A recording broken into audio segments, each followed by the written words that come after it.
আছেন সবাই? হিজিবিজির একটি নতুন ব্লগে আপনাদের সবাইকে স্বাগত। বাড়িতে লোকজন আসবে, তাই খাওয়ারের প্রস্তুতি চলছে। সময়টা ছিল নভেম্বর মাসের একদম প্রথম সপ্তাহ। আমার অফিসেরই কিছু কলিগ আসছে। এদেশে কিন্তু শীতকাল পড়া মানেই আমরা একদম ঘরে বন্দি হয়ে যাই, এত ঠান্ডার প্রকোপ। তাই চেষ্টা করি নিজের খুব কাছের কিছু লোকজনকে ওই নভেম্বর টু মার্চ এই টাইমটাতে ডেকে একটু ঘরের মধ্যেই হই হুল্লোড় করার। এই যে রান্নাটা করছি, এটা হচ্ছে সব সবজি পেঁয়াজের মধ্যে দিয়ে একটু নেড়ে চেড়ে লাস্টে একটু পনির আর অল্প একটু ক্যাপসিকাম দিয়ে একটু ভাজা ভাজা করে রেখে দেওয়া। এটা না, এখানে একটা ইয়র্কশায়ার পুডিং পাওয়া যায়, তার মধ্যে দিয়ে তার উপরে একটু চিজ দিয়ে ওটাকে হালকা বেক করলে খুব সুন্দর একটা স্টার্টার হয়। ওটা হচ্ছে করগেটস বলে একটা জিনিস, এখানে জানি না উচ্চারণটা আমি ঠিক করছি কিনা। এটা প্রায় শশার মতো দেখতে, খেতে কিছুটা লাউয়ের মতো, কিন্তু লাউও না শশাও না। কোনো এশিয়ান সবজির দামটাও বিশেষ সবসময় পাওয়াও যায় না।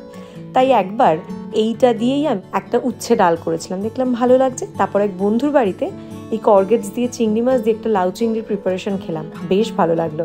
তাই এইবার আমার কিন্তু প্রায় 2-3 বারই বাড়িতে লোকজন আসার মেনুতে এটা রেখেছি। একদম লাউ চিংড়ির প্রসেস, কালো জিরে শুকনো লঙ্কা ফোড়ন দিয়ে একটুখানি চিংড়ি মাছ ভেজে তুলে রেখে একদম যখন মাখা মাখা হবে বা চিংড়ি মাছ ভাজাগুলো দিয়ে তুলে নেওয়া। জিনিসটা এত জল ছেড়েছে, তাই এর জল টানতে টানতে আমি এদিকে দইয়ের প্রস্তুতিটাও করে নিলাম। মিষ্টি দই পাতবো। জানেন, বেশ কিছু পুডিংয়ের বাটি পেয়েছিলাম, মানে দোকান থেকে রেডি টু ইট পুডিংগুলো কিনলে খুব সুন্দর সুন্দর কাঁচের বাটি আসে। তো ওগুলোকেই আমি প্রথম একবার একটুখানি বেক করে দেখলাম, কিছু হচ্ছে না এবং জিনিসগুলো খুব ভালো।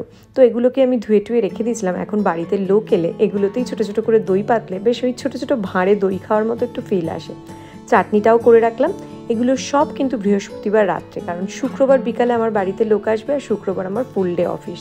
তো বৃহস্পতিবার মোটামুটি রাত্রির 1টা-1:30 অবধি রান্না করে সব সেরে একদম গুছিয়ে রেখে তারপর আমরা শুতে গেছিলাম। আর এবার রুই মাছ এনেছি। রুই মাছটার পিসগুলো এত ভালো, কিন্তু সব না কেমন লম্বা লম্বা পিস করে দিয়েছে। লোকজনকে এইভাবে দেওয়া যায় বলুন তো? তবে এখন জানেন তো, রান্নার প্রসেসটা পুরো আমাদের আলাদা। আমরা মাছ ভেজে মাংস ভেজে রেখে তার উপরে কাই করে আলাদা দিয়ে রাখি। যখন লোক আসবে তার আগে ওটা বেক করে নিই, পুরোটাই একদম কারি হয়ে যায়। এই মাছটাও কিন্তু ভেজে বাটিতে সাজিয়ে রেখেছি ট্রেগুলোতে, উপরে ঝোলটা করে ছড়িয়ে দেবো, দিয়ে রেখে দেবো। সারা রাত ধরে ওটা ঠান্ডা হবে, পরের দিন সকালে ফ্রিজে, বিকালে লোক আসার আগে ওগুলো সব ওভেনে ঢুকিয়ে দেবো। ঠিক এই প্রসেসটা কিন্তু আমি এখানকার লোকজনের থেকেই শিখেছি। এদিকে মাংসের মশলা কষানো হচ্ছে। জানেন, যখন এরকম তাড়াহুড়ো থাকে, যেমন আমার পুরো অফিস ডের মধ্যে শুক্রবারই লোকজন আসছিল, তো খুবই তাড়াহুড়োয় আমি ছিলাম, কিন্তু ওদের আর টাইমও হচ্ছিল না শনি রোববার কোনো দিনই। তো সেই কারণে আমি কি করেছিলাম, এই যে দেখছেন, এই যে মাদ্রাস কারি মশলা বা কোরমা মশলা, টিক্কা মশলা, এগুলো না পুরো ঠিক মশলা কষানো যে মশলাটা, ওটা ওরকম প্যাক হয়ে বিক্রি হয় এখানে। বেশ ভালো টেস্ট। একটুখানি কড়াইয়ে পেঁয়াজ ভেজে এই মশলাটা দিয়ে আপনি মাংস করুন, মাছ করুন, যাই করুন, করে নিলে খুব ভালো হয়। আমাদের মাছে এগুলো হয় না, কারণ আমরা একটু অন্য ধরনের মাছের প্রিপারেশন করি। বাঙালিরা বিশেষ করে পেঁয়াজ রসুন খুব একটা দিই না সবসময় মাছে, কিন্তু মাংস টাংসর ক্ষেত্রে ঠিক আছে। একটু বোনলেস চিকেন এনেছিলাম, এই পুরো জিনিসটা কাই করে তার মধ্যে বোনলেস চিকেনটাকে দিয়ে একদম যখন চিকেন সেদ্ধ হয়ে গেছে, মানে জল ছেড়ে সেদ্ধ হয়েছে, তখন কিন্তু আমি ওভেনের ট্রেতে রেখে দিয়েছিলাম। পরের দিন আবার ওটা ওভেনে কিছুক্ষণ বেক হয়েছে। এই হচ্ছে মোটামুটি রান্নার প্রিপারেশন ছিল। শুক্রবার সকাল ছেলের মাথার অবস্থাটা দেখেছেন? ওদের স্কুলে ছিল ক্রেজি হেয়ার ডে, তাই স্কুলের ড্রেসও পরেনি আর অদ্ভুতভাবে সব বিদঘুটে বিভিন্ন চুলের ডিজাইন করে এসেছিল। আমার মাথায় যা এসেছে ওকে তাই করে দিয়েছিলাম।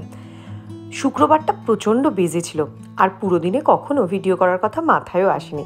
রাত্রে শুধু খাওয়ার টুকুরই ফটো তুলেছি, তাই সেটাই আপনাদের সাথে শেয়ার করলাম।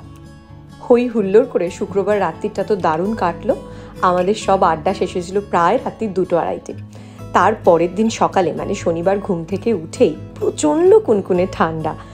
ড্রয়িং রুমে এসেই পর্দাটা খুলতেই দেখলাম আমাদের অতিথিগুলো বসে বসে টুকুর টুকুর করে খাবার খাচ্ছে। ঠান্ডায় হয়তো কটকট করে কাঁপছেও। ঘাসটার অবস্থা দেখুন না, পুরো জমে বরফ হয়ে রয়েছে। আমাদের একটু তাড়াহুড়ো ছিল, কারণ এই দিনটা আমরা পুরো রেখেছিলাম এবছরের জন্য শেষ বাগানের কাজের জন্য। গার্ডেন সেন্টারে যাব, তাই তার আগে টুক করে আমাদের ব্রেকফাস্টটা সেরে ফেললাম।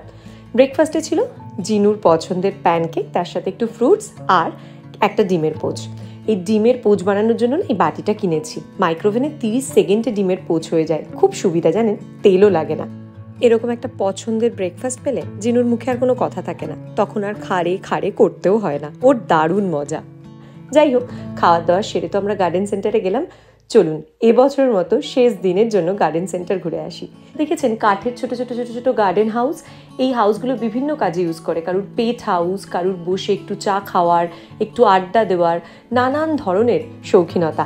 আসলে এখানে বাগানগুলোও সবার বিশাল বড় বড়, আর বাগান জুড়ে নানান ডেকোরেশন এরা করে থাকে। তবে এই সেট আপটা আমার খুব পছন্দ হয়েছে। এই সেট আপটা দেখে না ঠিক আমাদের পাড়ার চায়ের ঠেকের মতো লাগছিল। ঠিক পিছনে একটু বাংলায় লেখা থাকবে চায়ের দোকান, ব্যাস এখানে কিন্তু বসে 5 টাকা ভাড়ের চা বিক্রি করাই যাবে। যাই হোক, মোটামুটি আমরা ঘুরলাম, তারপর বেশ কিছু টাবও দেখলাম। কয়েকটা ফুলের টাবও কেনার ছিল, কারণ সামনের দিকে মাটিতে পুঁতলেও আমাদের পিছন দিকে যেদিকে গাড়ি থাকে, যেদিক দিয়ে সাধারণত আমরা ঢুকি বাড়িতে, সেই দিকটায় বেশ কিছু টাবে টিউলিপ আর ড্যাফোডিলস দেবো বলে তারও প্ল্যান ছিল। তো মোটামুটি সব কেনাকাটা হলো। আর একটা জিনিস দেখাই চলুন, ক্রিসমাস এসে যাচ্ছে। ঠিক আমাদের না বেশ মজা।